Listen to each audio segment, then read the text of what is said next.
Guys, ఎలా ఉన్నారు?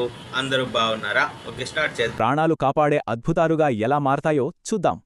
మన ప్రయాణమంతా ఈ ఒక్క ప్రశ్న చుట్టూనే తిరుగుతుంది. అసలు ఆ తేడా ఏంటి?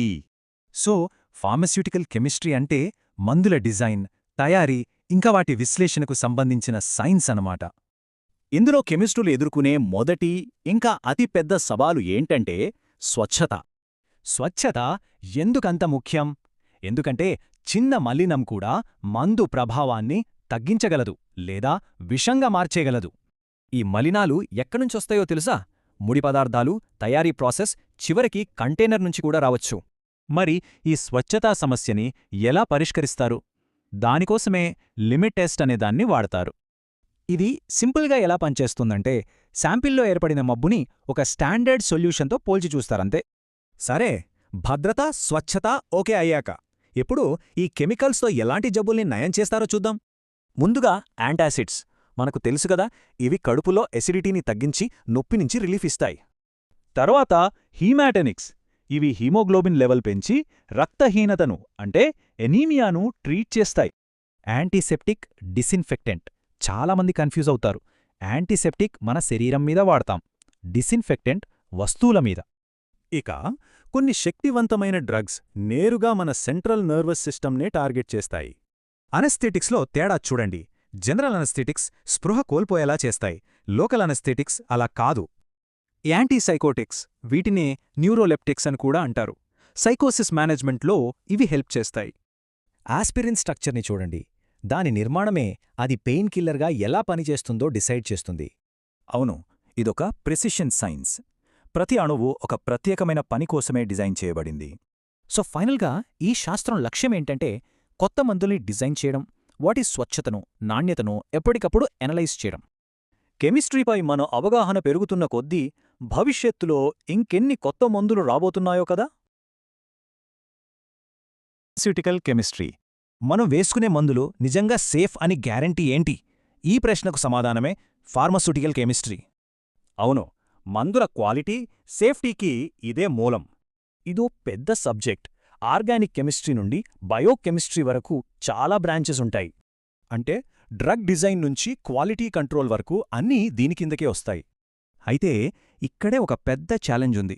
ఏ కెమికల్ కూడా 100% ప్యూర్గా ఉండదు. మరి ఈ ఇంప్యూరిటీస్ వల్ల వచ్చే ప్రమాదాలు ఏంటి? ఇవి చాలా తక్కువగా ఉన్నా సరే టాక్సిక్ ఎఫెక్ట్స్ చూపించగలవు. మెడిసిన్ పవర్ కూడా తగ్గిస్తాయి. మందుల స్వచ్ఛతను టెస్ట్ చేసేటప్పుడు అనాలిసిస్లో వచ్చే ఎర్రర్స్ని కంట్రోల్ చేయాలి. ఈ ఎర్రర్స్లో 2 రకాలున్నాయి: సిస్టమాటిక్ ఇంకా ర్యాండమ్ ఎర్రర్స్. సిస్టమాటిక్ ఎర్రర్స్ని కనిపెట్టి సరిచేయొచ్చు, కానీ ర్యాండమ్ ఎర్రర్స్ని కేవలం తగ్గించగలం. దీన్నే యాక్యురసీ, ప్రెసిషన్ అంటాం. మన రిజల్ట్స్ ఎప్పుడూ ఇలానే ఉండాలి. సరే, అసలు ఈ ఇంప్యూరిటీస్ మందుల్లోకి ఎలా వస్తాయి? ఇంప్యూరిటీస్ రావడానికి కొన్ని మెయిన్ సోర్సెస్ ఉన్నాయి. అవేంటో చూద్దాం.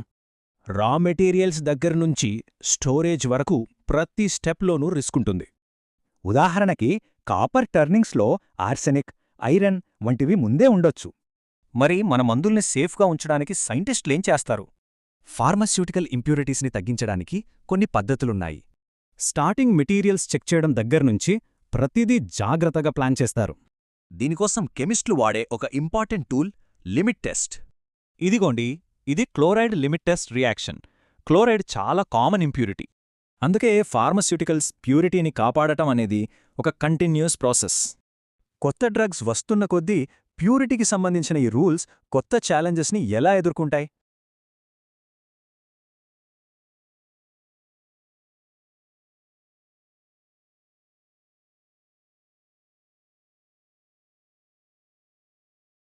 ఒక చిన్న ఉదాహరణతో మన లోతైన విశ్లేషణను మొదలుపెడదాం. అంటే మనకి తలనొప్పి వచ్చినప్పుడు దాన్ని తగ్గించుకోవడానికి ఒక చిన్న మాత్ర వేసుకుంటాం కదా.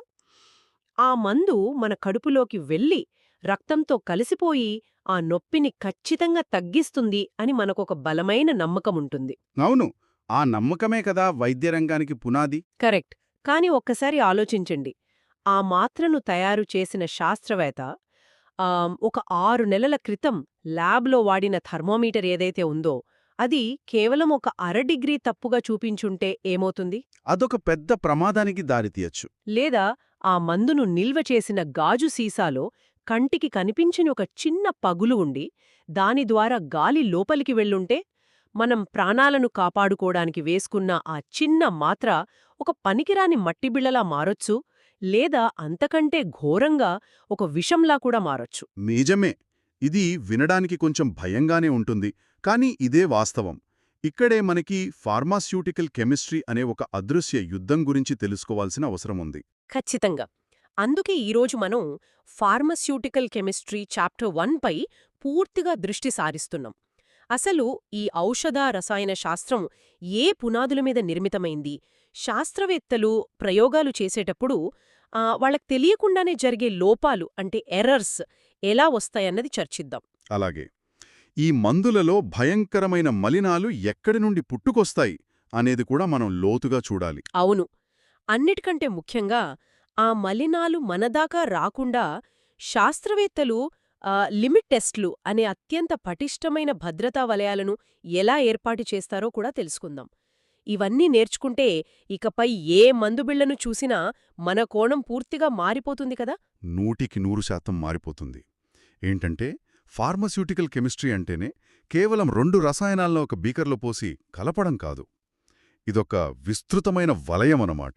అంటే సాధారణంగా మందులు కనిపెట్టడం దగ్గరే ఈ శాస్త్రం ఆగిపోతుంది అని చాలామంది అనుకుంటారు కదా.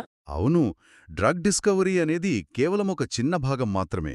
ఆ మందును రోగికి ఎలా అందించాలి అనే డెలివరీ సిస్టమ్, ఆ మందును మన శరీరంలో ఎంత వేగంగా శోషించబడుతుంది అనే అబ్జార్ప్షన్ రేట్ కూడా ఇందులో భాగమే. ఓ, అంటే నాణ్యతను నిర్ధారించే క్వాలిటీ అష్యూరెన్స్ కూడా దీని కిందకే వస్తుందన్నమాట. ఖచ్చితంగా వస్తుంది. దీని బట్టి చూస్తుంటే ఇదొక భారీ జిగ్జా పజిల్లాగా అనిపిస్తోంది. అంటే ఒక ప్రాణాన్ని కాపాడే ఔషధం అనే ఒక పెద్ద చిత్రాన్ని తయారు చేయడానికి వేర్వేరు రకాల ముక్కలను ఖచ్చితంగా ఒకే చోట అమర్చాలి కదా. భలే చెప్పారు. అవును, ఆ పజిల్ ముక్కలే కెమిస్ట్రీలోని వివిధ విభాగాలన్నమాట. ఉదాహరణకు ముడిసరుకుల నాణ్యతను పరీక్షించడానికి ఇనార్గానిక్ కెమిస్ట్రీ అవసరమైతే ఆ మందులోని మూలకణాన్ని తయారు చేయడానికి ఆర్గానిక్ కెమిస్ట్రీ వాడతాం. అద్భుతం. మరి ఈ ఫైటోకెమిస్ట్రీ అని కూడా విన్నాను. దీని పాత్ర ఏంటి? మొక్కల నుండి సహజమైన రసాయనాలను గ్రహించి మందులు తయారు చేయడానికి ఈ ఫైటోకెమిస్ట్రీ ఉపయోగిస్తాం. ఇవన్నీ ఒక ఎత్తైతే బయోకెమిస్ట్రీ పాత్ర ఇంకోలా ఉంటుంది. అంటే ఆ మందు మన శరీరంతో ఎలా ఇంటరాక్ట్ అవుతుంది అనన్నమాట. అవును, సరిగ్గా అదే. మనం వేసుకున్న మందు మన శరీరంలోని కణాలతో ఎలా రసాయన చర్య జరుపుతుందో బయోకెమిస్ట్రీ వివరిస్తుంది. ఈ విభాగాలన్నీ కలిస్తేనే ఒక ప్రాణాన్ని నిలబెట్టే పూర్తి ఔషధం తయారవుతుంది. ఈ పజిల్ అంతా బానే ఉంది. ముక్కలన్నీ మన దగ్గరే ఉన్నాయి. కానీ ఆ ముక్కలను అమర్చే చేతులు పొరపాటు చేస్తే అక్కడే అసలు సమస్య వస్తుంది కదా. ఇక్కడే మనం ప్రయోగాలలో వచ్చే లోపాల గురించి మాట్లాడుకోవాలి. ఎందుకంటే అత్యంత నైపుణ్యం ఉన్న శాస్త్రవేత్తలు కూడా తప్పులు చేస్తారు కదా. నోట్స్ ప్రకారం చూస్తే విశ్లేషణలో అంటే అనాలిసిస్లో వచ్చే లోపాలను ప్రధానంగా 2 రకాలుగా వర్గీకరిస్తారు అనుంది. కరెక్ట్. రసాయన విశ్లేషణలో ఖచ్చితత్వానికి అతిపెద్ద శత్రువులు ఈ ఎర్రర్స్. వీటిని ప్రధానంగా నిర్దిష్ట లోపాలు అంటే డిటర్మినేట్ ఎర్రర్స్ అని, మరియు యాదృచ్ఛిక లోపాలు అంటే ర్యాండమ్ ఎర్రర్స్ అని 2 రకాలుగా విభజిస్తారు. ఎర్రర్స్ అనే పదం వినగానే ఇవి ఎందుకు వస్తున్నాయో మనం కనిపెట్టొచ్చు అనిపిస్తోంది. అంతేనా? మీరు పసిగట్టేశారు. అవును, ఈ నిర్దిష్ట లోపాల మూలాన్ని మనం ఖచ్చితంగా గుర్తించవచ్చు మరియు వాటిని సరిచేయవచ్చు కూడా. ఇవి మళ్ళీ 3 రకాలుగా వస్తాయి. హో, 3 రకాలా? అవేంటో కాస్త విడమర్చి చెబుతారా? మొదటిది వ్యక్తుల వల్ల వచ్చేవి అంటే పర్సనల్ ఎర్రర్స్. ఒక అనలిస్ట్ రంగు మారడాన్ని సరిగ్గా గమనించలేకపోవడం లేదా లెక్కలు వేయడంలో తప్పు చేయడం దీని కిందకొస్తాయి. రెండవది ఇన్స్ట్రుమెంటల్ ఎర్రర్స్. అంటే యంత్రాల వల్ల వచ్చే లోపాలన్నమాట. అవును, ఉదాహరణకు మీరు వాడే తూకం వేసే యంత్రం సరిగ్గా క్యాలిబ్రేట్ చేయబడలేదు అనుకుందాం. అది ప్రతిసారి నిజమైన బరువు కంటే ఒక 0.1 గ్రామ్ ఎక్కువగా చూపిస్తుంది. మీరు ఎన్ని 100 సార్లు కొలిచినా అదే తప్పు వస్తూనే ఉంటుంది గదా. ఖచ్చితంగా వస్తుంది. మరి 3వ రకమేంటి? మూడవది కెమికల్ ఎర్రర్స్. అంటే మనం వాడే రసాయనాలలోనే ఏదైనా లోపం ఉండటం వల్ల ఇవి జరుగుతాయన్నమాట. ఓ, అంటే ఆ తూకం వేసే యంత్రం తప్పుగా ఉందని మనం ఒకసారి గుర్తిస్తే దాన్ని బాగుచేసి ఈ లోపాన్ని పూర్తిగా ఆపేవచ్చు. ఇదొక రకంగా కంటికి కనిపించే శత్రువులాంటిది కదా. అవును, నిర్దిష్ట లోపాలు మనం పట్టుకోగల శత్రువులే. కానీ నన్ను ఎక్కువ భయపెడుతున్న విషయం ఏమిటంటే ఈ యాదృచ్ఛిక లోపాలు లేదా ర్యాండమ్ ఎర్రర్స్. ఈరోజు మనం చర్చిస్తున్న వివరాల ప్రకారం ప్రపంచంలో అత్యుత్తమ సైంటిస్ట్ అత్యంత ఖరీదైన ల్యాబ్లో ప్రయోగం చేసినా కూడా ఈ లోపాలు వస్తాయట. వాతావరణంలో వచ్చే చిన్న మార్పుల వల్ల కూడా ఫలితాలు మారిపోతాయని తెలుస్తోంది. అది ఎలా సాధ్యం? ఇక్కడే ప్రకృతి మనల్ని ఎంత సూక్ష్మంగా పాలిస్తుందో అర్థమవుతుంది. ఒక ఉదాహరణ చెప్తాను వినండి. మీరొక బీకర్లో ద్రావణాన్ని కొలుస్తున్నారనుకుందాం. ఆ గది ఉష్ణోగ్రతలో కేవలం 1 డిగ్రీ మార్పు వచ్చినా ఆ ద్రవం యొక్క వాల్యూమ్ అతి సూక్ష్మంగా మారిపోతుంది. వావ్! 1 డిగ్రీకి అంత మార్పొస్తుందా? అవును. అంతేకాదు, ఆ బీకర్ యొక్క గాజు సైజు కూడా కంటికి కనిపించనంతగా వ్యాకోచించవచ్చు. గాలిలోని తేమ శాతం మారినా రసాయన చర్యల వేగం మారుతుంది. ఈ ర్యాండమ్ ఎర్రర్స్ని మనం 100% నిరోధించటం అసాధ్యం. అవి ఎప్పుడు ఏ రూపంలో వస్తాయో ఎవ్వరూ ఊహించలేరు. బాబోయ్! మరి అలాంటప్పుడు మనం వేసుకునే మందుల మీద ఎలా నమ్మకముంచాలి? సైంటిస్టులు ఉష్ణోగ్రత మారిపోయింది, మా చేతుల్లో ఏమీ లేదు అని వదిలేయలేరు కదా? ఖచ్చితంగా వదిలేరు. యాదృచ్ఛిక లోపాల్ని పూర్తిగా ఆపలేము, కానీ వాటి ప్రభావాన్ని కనీస స్థాయికి తీసుకురావచ్చు. ఇక్కడే శాస్త్రవేత్తలు రిపీటెడ్ డిటర్మినేషన్స్ అనే పద్ధతిని వాడతారు. ఓ, రిపీటెడ్ డిటర్మినేషన్స్ అంటే ఒకే ప్రయోగాన్ని పదే పదే చేయడంనా? అవును. 100 సార్లు ఒకే ప్రయోగాన్ని చేసి వాటన్నిటి సగటు తీసుకుంటే ఆ యాదృచ్ఛిక లోపాల ప్రభావం దాదాపుగా 0కి చేరుకుంటుంది. ఇక్కడే గణితశాస్త్రం ఫార్మసీకి ఎంతగానో అండగా నిలుస్తుంది. ఇప్పుడు అర్థమవుతోంది. ఇక్కడే మనం యాక్యురసీ మరియు ప్రెసిషన్ గురించి కూడా స్పష్టత తెచ్చుకోవాలి కదా? నాకొక ఉదాహరణ తడుతోంది. చెప్పండి, ఏంటా ఉదాహరణ? మనం ఒక డాట్ బోర్డ్ తీసుకుంటే ఆ మధ్యలో ఉన్న చిన్న ఎర్రటి వృత్తాన్ని అంటే బుల్జైని కొట్టడం మన లక్ష్యం అనుకుందాం. మనం వేసిన బాణాలన్నీ కరెక్ట్గా ఆ మధ్యలో గుచ్చుకుంటే దాన్ని మనం ఖచ్చితత్వం లేదా యాక్యురసీ అనొచ్చా? అద్భుతమైన ఉదాహరణ. అవును, ఆ డాట్ బోర్డ్ మధ్యలో ఉన్న ఆ బుల్జైనే ప్రయోగశాలలో మనం సాధించాల్సిన ట్రూ వాల్యూ లేదా నిజమైన విలువ అనుకుందాం. మీరు వేసిన బాణం ఆ ట్రూ వాల్యూకి ఎంత దగ్గరగా తగిలితే మీ ప్రయోగంలో అంత యాక్యురసీ ఉన్నట్టు లెక్క. ఓహో, బాణం ఎంత దగ్గర పడితే అంత యాక్యురసీ అన్నమాట. మరి దీన్నెలా కొలుస్తారు? ఈ యాక్యురసీని కొలవడానికి అబ్సల్యూట్ ఎర్రర్ అనే ఫార్ములాను వాడతారు. అంటే మనం కొలిచిన విలువకు ఆ అసలైన నిజమైన విలువకు మధ్య ఉన్న దూరం లేదా వ్యత్యాసం ఎంత అని చూస్తారన్నమాట. అర్థమైంది. మరి ప్రిసిషన్ అంటే ఏమిటి? ఒకవేళ నేను వేసిన బాణాలన్నీ బోర్డ్ మధ్యలో కాకుండా ఎక్కడో మూలన ఒకే చోట గుంపుగా పడితే? కరెక్ట్. ఆ గుంపుగా పడటాన్నే ప్రిసిషన్ అంటారు. మీ బాణాలు బుల్జైకి తగల్లేదు అంటే అక్కడ యాక్యురసీ లేదు, తప్పు జరుగుతోంది. కానీ మీరు ఎన్నిసార్లు వేసినా ఒకే చోట స్థిరంగా పడుతున్నాయి అంటే నా ప్రయోగం పదే పదే ఒకే రకమైన ఫలితాన్నిస్తోంది, కానీ అది తప్పు ఫలితమన్నమాట. సరిగ్గా చెప్పారు. ఆ ఫలితాలు ఒకదానికొకటి ఎంత దగ్గరగా ఉన్నాయో చెప్పేదే ఈ ప్రిసిషన్. దీన్ని అంచనా వేయడానికి స్టాండర్డ్ డీవియేషన్ ఫార్ములాను ఉపయోగిస్తారు. ఒక మంచి ఔషధం తయారు కావాలంటే ఈ యాక్యురసీ, ప్రిసిషన్ రెండూ అత్యున్నత స్థాయిలో ఉండాలి. మందుల తయారీ కేవలం కెమిస్ట్రీ మాత్రమే కాదు, భయంకరమైన మ్యాథమెటిక్స్ కూడా అని నాకిప్పుడు స్పష్టంగా అర్థమవుతోంది. ఈ లెక్కల్లో సిగ్నిఫికెంట్ ఫిగర్స్ అంటే సార్థక అంకెలు అనే కాన్సెప్ట్ గురించి కూడా చదివాను. అవును, అది చాలా కీలకమైన విషయం. మనం రాసిన నంబర్లో పాయింట్ తర్వాతొచ్చే సున్నాలకు కూడా ప్రాణముందట కదా. ఉదాహరణకు 5.0 మిల్లీగ్రాములు రాయడానికి 5.00 మిల్లీగ్రాములు రాయడానికి చాలా తేడా ఉందంటారు. నిజమేనా? చాలా పెద్ద తేడా ఉంది. సాధారణ లెక్కల్లో 5.0 అన్నా 5.00 అన్నా ఒకటే అనుకుంటాం కదా. కానీ ఒక ఫార్మసీ ల్యాబ్లో 5.0 మిల్లీగ్రాములనని రాస్తే మీరు వాడిన తూకం యంత్రం పాయింట్ తర్వాత ఒక స్థానం వరకు మాత్రమే ఖచ్చితంగా కొలవగలదు అనే అర్థం. ఓ, అంటే యంత్రం కెపాసిటీని బట్టి సున్నాలు మారతాయన్నమాట. ఖచ్చితంగా. అదే 5.00 అని రాస్తే పాయింట్ తర్వాత 100వ వంతును కూడా ఆ యంత్రం ఖచ్చితంగా కొలిచిందని అర్థం. అత్యంత శక్తిమంతమైన మందుల విషయంలో ఆ 0.0 అత్యంత శక్తిమంతమైన మందుల విషయంగా. అదే 5.00 అని రాస్తే పాయింట్ తర్వాత 100వ వంతును కూడా ఆ యంత్రం ఖచ్చితంగా కొలిచిందని అర్థం. అత్యంత శక్తిమంతమైన మందుల విషయంలో ఆ 0.01 మిల్లీగ్రామ్ తేడా కూడా ఒకరి ప్రాణం తీయగలదు. అమ్మో, ఇది నిజంగా ఆశ్చర్యంగా ఉంది. డెసిమల్ తర్వాత వచ్చే ఆ సున్నాలు ఒక శాస్త్రవేత్త ఖచ్చితత్వానికి సాక్ష్యాలుగా నిలుస్తాయన్నమాట. అవును, ఇందులో ఏమాత్రం రాజీ పడకూడదు. సరే, ఈ గణితం, ఈ ప్రయోగాలు ఇవన్నీ పక్కగా చేశామనే అనుకుందాం. కాని అసల పజిల్ ముక్కల్లోనే తప్పుంటే, అంటే మనం వాడుతున్న రసాయనాల్లోనే దోషముంటే, మనం ఎంత బాగా ప్రయోగం చేసినా ప్రయోజనం శూన్యం కదా. కరెక్ట్గా పట్టుకున్నారు. మీరు ఇప్పుడు అసలైన విలన్స్ గురించి మాట్లాడుతున్నారు. అదే, ఈ మలినాలు లేదా ఇంప్యూరిటీస్, ఈ అవాంఛిత అతిథులు ఎక్కడి నుండి వస్తాయి? ఈ మలినాలనేవి ఏ రూపంలోనైనా రావచ్చు. చూడండి, 100% స్వచ్ఛమైన రసాయనమంటూ ఈ ప్రపంచంలో ఏదీ లేదు.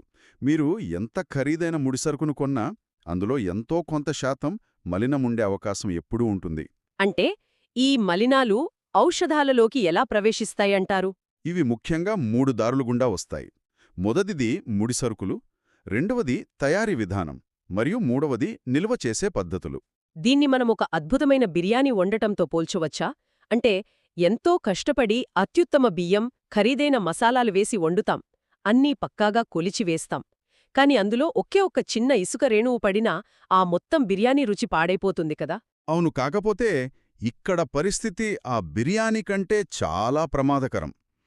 ఆ ఇసుక రేణువు కనీసం మన కంటికి కనిపిస్తుంది, దానివల్ల రుచి మాత్రమే పాడవుతుంది. కాని మందుల్లో చేరే మలినాలు కంటికి కనిపించవు, పైగావి ఆ మందుతోనే రసాయన చర్య జరిపి దాని స్వభావాన్నే మార్చేస్తాయి. బాబోయ్, మందుతో పాటే రసాయన చర్య జరుపుతాయా? దానికేదైనా ఉదాహరణ ఉందా? తప్పకుండా. కాపర్ అంటే రాగి సమ్మేళనాలను తయారు చేయడానికి కాపర్ టర్నింగ్స్ అనే ముడిసరుకు వాడతారు. భూమిలో సహజంగానే రాగితో పాటు ఆర్సెనిక్, ఐరన్ కలిసుంటాయి. ఆ ముడిసరుకును 100% శుద్ధి చేయకపోతే ఆ భయంకరమైన ఆర్సెనిక్ నేరుగా మన మందులోకొచ్చేస్తుంది. ఇది వింటుంటేనే భయమేస్తోంది. ముడిసరుకు వల్ల మలినాలు రావడం అర్థం చేసుకోవచ్చు. కానీ ఆ నోట్స్ చూస్తుంటే నమ్మలేని ఒక విషయం తెలిసింది. మనం తయారు చేసిన మందును ఎక్కడ దాచుకుంటావనే దాన్ని బట్టి కూడా మలినాలు వస్తాయట కదా. అవును, స్టోరేజ్ కండిషన్స్ కూడా చాలా ముఖ్యం. ముఖ్యంగా గాజుపాత్రల్లో కొన్ని రసాయనాలను పెడితే ఏం జరుగుతుందో మీరు వివరించాలి. అది చదివినప్పుడు నాకు చాలా ఆశ్చర్యం వేసింది. ఇది నిజంగా ఆశ్చర్యపరిచే విషయమే. సాధారణంగా గాజు అనేది దేనితోనూ రసాయన చర్య జరపదు అని మనం అనుకుంటాం, కాని అది పూర్తిగా నిజం కాదు. గాజు తయారీలో సీసం అంటే లెడ్ వాడతారు. ఓ, గాజులో సీసముంటుందా? అవును, ఉంటుంది. ఇప్పుడు ఒకవేళ అత్యంత శక్తివంతమైన ఆల్కలీలను మనం ఆ గాజు పాత్రలో నిల్వ చేస్తే ఆ ఆల్కలీలు నెమ్మదిగా ఆ గాజులో దాగి ఉన్న సీసాన్ని బయటకు లాగేస్తాయన్నమాట. అంటే మనం అత్యంత సురక్షితం అనుకున్న బాటిల్ నుండే సీసమనే భయంకరమైన విషం మన మందులోకి చేరుతోందన్నమాట. ఇది ఊహించని విషయం అసలు. అవును, ఎవరు ఊహించారు. అందుకే ఇంత జాగ్రత్తగా అనాలిసిస్ చేస్తారు. కేవలం బాటిల్స్ మాత్రమే కాదు, గాలి, వెలుతురు కూడా మలినాలను సృష్టిస్తాయని చదివాను. ఇది ఎలా జరుగుతుంది? దీన్నే డీకాంపోజిషన్ లేదా కుళ్ళిపోవడం అంటారు. కొన్ని మందులు గాలిలోని తేమను పీల్చుకొని తమ స్వభావాన్ని కోల్పోయి నీరులా మారిపోతాయి. మరికొన్ని మందుల మీద కాంతి పడగానే వాటి కణాలు విచ్ఛిన్నమైపోతాయి. అంటే మందు కాస్త వేరే పదార్థంగా మారిపోతుందన్నమాట. కరెక్ట్. ఈ కుళ్ళిపోయే ప్రక్రియ ద్వారా ఏర్పడే కొత్త పదార్థాలే మలినాలుగా మారిపోయి ఆ మందులో ఉండిపోతాయి. ఈ మలినాలు అంత ప్రమాదకరమా? అంటే ఆ మలినాలున్న మందులు వేసుకుంటే అసలు మన శరీరానికి ఏమవుతుంది? దీనివల్ల మొదటి నష్టం ఆ ఔషధం యొక్క షెల్ఫ్ లైఫ్ తగ్గిపోతుంది. మందుల రంగు, రుచి, వాసన అన్నీ మారిపోతాయి. అంతకంటే ప్రమాదకరమైన విషయమేమిటంటే ఆ మందు యొక్క చికిత్సా గుణాలు అంటే థెరప్యూటిక్ ఎఫెక్ట్స్ నశించిపోతాయి. అంటే మనం మందు వేసుకున్నా రోగం తగ్గదు, ఇంకా వేరే సైడ్ ఎఫెక్ట్స్ ఏమైనా వస్తాయా? రావచ్చు. కొన్నిసార్లు ఆ మలినాలు ఇతర రసాయనాలతో కలిసి అత్యంత విషపూరితంగా కూడా మారవచ్చు. అంటే ప్రాణం పొయ్యాల్సిన మందే ప్రాణాలు తీస్తుందన్నమాట. ఎంత పక్కాగా చేసినా ఈ మలినాలు ఏదో ఒక రూపంలో రావడం దాదాపు తథ్యమనిపిస్తోంది. మరిక్కడే నాకు సందేహం. ఆ మలినాలు రోగి శరీరంలోకి వెళ్లకుండా అడ్డుకునేందుకు శాస్త్రవేత్తలు వేసే ఆఖరి భద్రతా వలయమేమిటి? ఈ లిమిట్ టెస్ట్స్ అంటే ఏమిటో కాస్త విడమర్చి చెప్తారా? తప్పకుండా. ఈ లిమిట్ టెస్ట్లే మనకి కవచం లాంటివి. అలాగే పనిచేస్తాయా? ఖచ్చితంగా. ఆ బౌన్సర్లు ఎంత కఠినంగా ఉంటారో ఈ లిమిట్ టెస్ట్లు కూడా అంతే కఠినంగా ఉంటాయి. అయితే ఇక్కడ ఒక చిన్న విషయం అర్థం చేసుకోవాలి. లిమిట్ టెస్ట్ అనేది ఒక సెమీ క్వాంటిటేటివ్ టెస్ట్ అన్నమాట. సెమీ క్వాంటిటేటివ్ టెస్ట్ అంటే మలినాలను పూర్తిగా తీసేయలేదా? అవును. ఇది మలినాలను 100% బయటకు తీసేయలేదు. అలా తీసేయడం ప్రాక్టికల్గా అసాధ్యం కూడా. కానీ ఆ మలినాలు మనిషికి హాని చేసే ప్రమాదకరమైన స్థాయిని దాటకుండా ఇది చూస్తుంది. ఒక పరిమితిని అంటే ఒక లిమిట్ను పెడుతుంది. మరి ఈ టెస్టును ల్యాబ్లో ప్రాక్టికల్గా ఎలా చేస్తారు? మలినాలు కంటికి కనిపించవు కదా, అవి లిమిట్ దాటాయా లేదా అని ఆ బౌన్సర్ ఎలా కనిపెడతాడు? ఇక్కడే కెమిస్ట్రీలోని ఒక అద్భుతమైన ట్రిక్ ఉపయోగిస్తారు. ఇందులో రసాయన చర్య ద్వారా మలినాలను కంటికి కనిపించేలా చేస్తారు. ఒక టెస్ట్ ట్యూబ్లో మనం పరీక్షిస్తున్న మందును తీసుకుంటాం. దీని టెస్ట్ సొల్యూషన్ అంటారు. సరే, టెస్ట్ సొల్యూషన్ తీసుకున్నాం. ఆ తర్వాత పక్కనే ఇంకో ట్యూబ్లో ప్రభుత్వ ప్రమాణాల ప్రకారం ముందుగానే తయారుచేసిన ఒక నిర్దిష్ట ద్రావణాన్ని తీసుకుంటాం. దీన్ని స్టాండర్డ్ సొల్యూషన్ అంటారు. రెండింట్లోనూ ఒకే రసాయనాలు కలుపుతారు. అప్పుడు ఆ ద్రావణాలు రంగు మారతాయి లేదా మసకగా తయారవుతాయి. ఓ, అంటే ఆ రెండిటిని పక్కపక్కన పెట్టి పోల్చి చూస్తారన్నమాట. అవును. ఒకవేళ మన టెస్ట్ సొల్యూషన్ యొక్క రంగు లేదా మసకదనం ఆ స్టాండర్డ్ సొల్యూషన్ కంటే తక్కువ ఉంటే మందు పాస్ అయినట్లు లెక్క. వావ్! అంటే కోట్లు ఖర్చు పెట్టి తయారు చేసే మందుల నాణ్యతను చివరికి 2 గొట్టాలను పక్కపక్కన పెట్టి కంటితో చూసి డిసైడ్ చేస్తారన్నమాట. ఇది నిజంగా ఆశ్చర్యంగా ఉంది. వినడానికి చిన్నగా అనిపించినా ఇదే అత్యంత ఖచ్చితమైన పద్ధతి. మరి కొన్ని ముఖ్యమైన లిమిట్ టెస్ట్ల గురించి మాట్లాడుకుందాం. మొదటిది క్లోరైడ్ లిమిట్ టెస్ట్. అసలు ఈ క్లోరైడ్ మలినాన్ని ఎందుకు అంతలా వెతుకుతారు? అది ఎలా దొరుకుతుంది? ఏంటంటే క్లోరైడ్ అనేది కుళాయి నీటిలో భూమిలో ఎక్కడ పడితే అక్కడ సహజంగా దొరికే అత్యంత సాధారణ మలినం అన్నమాట. దీన్ని కనుక్కోవడానికి సిల్వర్ నైట్రేట్ అనే ఒక రసాయనాన్ని వాడతారు. ఓ, సిల్వర్ నైట్రేట్ వాడతారా? అవును. ఆ సిల్వర్ నైట్రేట్ మందులోని క్లోరైడ్తో రియాక్ట్ అయినప్పుడు సిల్వర్ క్లోరైడ్ అనే ఒక తెల్లటి అవక్షేపం ఏర్పడుతుంది. ఇది కరగదు కాబట్టి ద్రావణమంతా ఒక రకమైన మసకదనాన్ని అంటే ఒపాలసెన్స్ ని సంతరించుకుంటుంది. ఆ మసకదనాన్ని స్టాండర్డ్తో పోలుస్తారు. ఈ రియాక్షన్లో అంతా బాగానే ఉంది కానీ డైల్యూట్ నైట్రిక్ యాసిడ్ను కూడా కలుపుతారు అని చదివాను. అసలు క్లోరైడ్ను పట్టుకోవడానికి ఈ నైట్రిక్ యాసిడ్ ఎందుకు అవసరం? ఇక్కడే మనం కెమిస్ట్రీలోని లాజిక్ని అభినందించాలి. మీ బౌన్సర్ అనాలజీనే తీసుకుందాం. నకిలీ ఐడీలతో కొంతమంది లోపలికి రావడానికి ప్రయత్నిస్తుంటారు కదా. అవును, వస్తుంటారు. మరి ఇక్కడ నకిలీ ఐడీలు ఎవరు? ఇక్కడ ఆ నకిలీ ఐడీలు ఎవరంటే కార్బొనేట్స్ లేదా ఫాస్ఫేట్స్ లాంటి ఇతర మలినాలు. ఇవి కూడా సిల్వర్ నైట్రేట్తో రియాక్ట్ అయి అనవసరంగా మసకదానాన్ని పెంచేస్తాయి. అప్పుడు తప్పు రిజల్ట్ వస్తుంది. ఓహో, అంటే వాస్తవానికి క్లోరైడ్ లేకపోయినా ఉన్నట్టుగా చూపిస్తాయన్నమాట. కరెక్ట్. అందుకే ఆ ఇతర మలినాలను కరిగించి అవి అడ్డుపడకుండా నాశనం చేయడానికి ఈ డైల్యూట్ నైట్రిక్ యాసిడ్ను వాడతారు. భలే! ఒక మలినాన్ని పట్టుకోవడానికి ఇతర మలినాలు అడ్డు రాకుండా ముందుగానే వాటిని చంపేస్తారన్నమాట. Next sulphate limit test. ఈ పేరు వినగానే సల్ఫ్యూరిక్ యాసిడ్ గుర్తుకొస్తుంది. పరిశ్రమల్లో ఎక్కువగా వాడే యాసిడ్ ఇదే కాబట్టి ఈ సల్ఫేట్ మలినాలు కూడా ఎక్కువగానే వస్తాయి కదా. దీని టెస్ట్ ఎలా చేస్తారు? ఇది కూడా క్లోరైడ్ టెస్ట్ లాంటి టెక్నికే. ఇందులో బేరియం క్లోరైడ్ అనే రసాయనాన్ని వాడతారు. ఈ బేరియం క్లోరైడ్ ఆ మందులోని సల్ఫేట్ మలినాలతో రియాక్ట్ అయినప్పుడు ఆ బేరియం సల్ఫేట్ ఏర్పడి ద్రావణం మబ్బుగా లేదా కలుషితంగా అంటే టర్బిడిటీతో మారుతుంది. ఇప్పుడు ఒక కలర్ఫుల్ టెస్ట్ గురించి అడగాలి. అదే ఐరన్ లిమిట్ టెస్ట్. ముడి సరుకుల నుండి ఇనుము మలినాలు ఎలా వస్తాయో ఇందాక మీరు చెప్పారు. కానీ ఈ ఐరన్ను రంగు ద్వారా ఎలా కనిపెడతారు? థయోగ్లైకోలిక్ యాసిడ్ అనేది ఇందులో హీరో అంటారు, నిజమేనా? అవును. ఐరన్ మలినాలను కనుక్కోవడానికి థయోగ్లైకోలిక్ యాసిడ్ అత్యంత కీలకం. ఈ యాసిడ్ ద్రావణంలోని ఐరన్తో కలిసినప్పుడు అద్భుతంగా రియాక్ట్ అయి ఒక లేత గులాబీ లేదా ఊదా రంగును ఏర్పరుస్తుంది. వావ్! పింక్ లేదా పర్పుల్ కలర్ వస్తుందన్నమాట. కరెక్ట్. ఆ మందులో ఐరన్ ఎంత ఎక్కువగా ఉంటే ఆ గులాబీ రంగు అంత ముదురుగా వస్తుంది. అయితే ఈ రియాక్షన్ జరగాలంటే ఆ ద్రావణం ఆల్కలీన్ వాతావరణంలో ఉండాలి. దానికోసం అమోనియాను కలుపుతారు. కానీ ఇక్కడే ఒక చిక్కుంది కదా.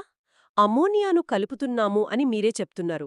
కానీ కెమిస్ట్రీ బేసిక్స్ ప్రకారం అమోనియాను ఐరన్కు కలిపితే ఆ ఐరన్ మొత్తం అడుగు భాగానికి పేరుకుపోతుంది, అంటే ప్రెసిపిటేట్ అయిపోతుంది కదా. కరెక్ట్గా పాయింట్ పట్టుకున్నారు. మరి ఐరన్ కిందకు పేరుకుపోతే థయోగ్లైకోలిక్ యాసిడ్ దాంతో రియాక్ట్ అయి ఆ రంగుని ఎలా ఇస్తుంది? ఇది చాలా లోతైన ప్రశ్న. సరిగ్గా ఈ సమస్యను పరిష్కరించడానికే మరో హీరో ఎంట్రీ ఇస్తాడు. అతనే సిట్రిక్ యాసిడ్. శాస్త్రవేత్తలు తెలివిగా ముందుగానే సిట్రిక్ యాసిడ్ను కలుపుతారు. ఓ, సిట్రిక్ యాసిడ్ ఈ ప్రెసిపిటేషన్ను ఆపుతుందా? అవును, ఈ సిట్రిక్ యాసిడ్ ఆ అమ్మోనియాతో ఒక కాంప్లెక్స్ ఏర్పరిచి ఐరన్ కిందకు పేరుకుపోకుండా ఒక కవచంలా కాపాడుతుంది. ఐరన్ను గాలిలోనే తేలియాడేలా చేస్తుందన్నమాట. అద్భుతం!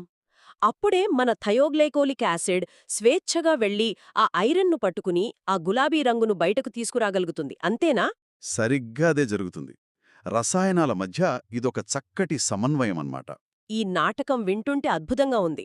మరి ఈ ఐరన్ సల్ఫేట్స్ కాకుండా నిజమైన విలన్ల దగ్గరకొద్దాం. అంటే హెవీ మెటల్స్, లెడ్ మరియు ఆర్సెనిక్ లాంటి అత్యంత విషపూరితమైన మలినాలుంటే వాటిని ఎలా కనిపెడతారు?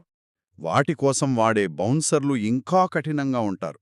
లెడ్ కోసం డిథైజోన్ అనే ప్రత్యేకమైన రసాయనాన్ని వాడతారు. ఈ డిథైజోన్ లెడ్తో కలిసినప్పుడు ద్రావణం ప్రకాశవంతమైన ఎరుపు రంగులోకి మారుతుంది. ఓ, ఎరుపు రంగు వస్తే ప్రమాదం అన్నమాట. మరి మిగతా హెవీ మెటల్ సంగతేంటి? ఇక సాధారణ హెవీ మెటల్స్ అన్నీ కలిపి చెక్ చేయడానికే హైడ్రోజన్ సల్ఫైడ్ వాడతారు. దీనివల్ల గోధుమ రంగు వస్తుంది.